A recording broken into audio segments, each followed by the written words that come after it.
Hello mga B!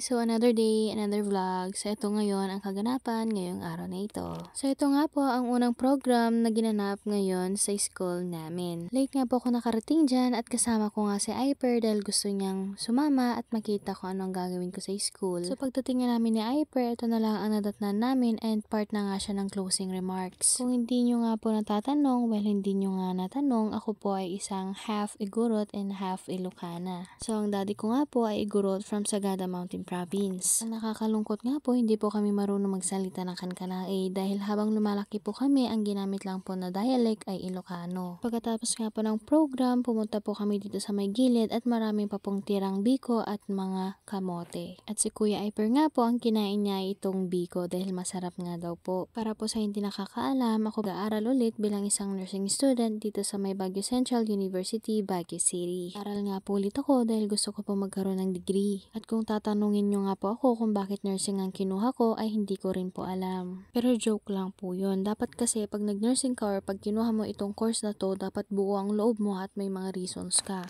So ano-ano nga ba yung reasons kung bakit ko kinuha ang nursing? So unang-una, gusto ko po magkaroon ng knowledge. And pangalawa, gusto ko pong makatulong sa ibang tao. At syempre kapag tumanda na ang mga magulang ko, ako po ang mag-aalaga sa kanila.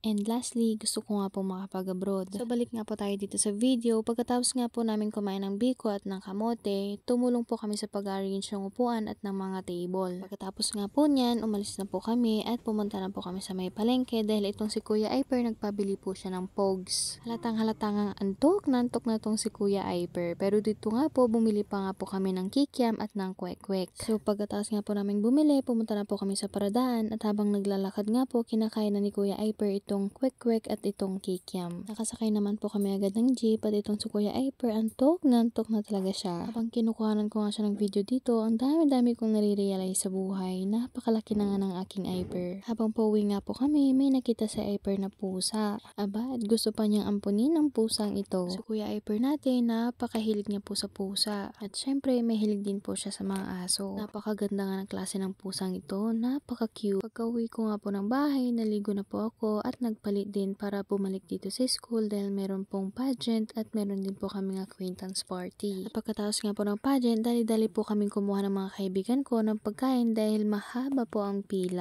Pagkatapos nga po namin kumain, naghintay lamang po kami ng mga ilang minuto at umalis na rin po kami. Ito na nga po ang last na acquaintance party namin dito sa school namin dahil gagraduate na po kami next year. Nakakalungkot nga po isipin, nagagraduate na kami next year pero masaya at the same time. Kaya naman sana sa susunod na journey, sana magkakasama pa rin kaming tatlo. May dala-dala nga po akong 2 balloon dahil nakita po namin ito sa may hagdan. Inuwi ko na nga para sa Kuya Iper natin. That's all for today. Bye!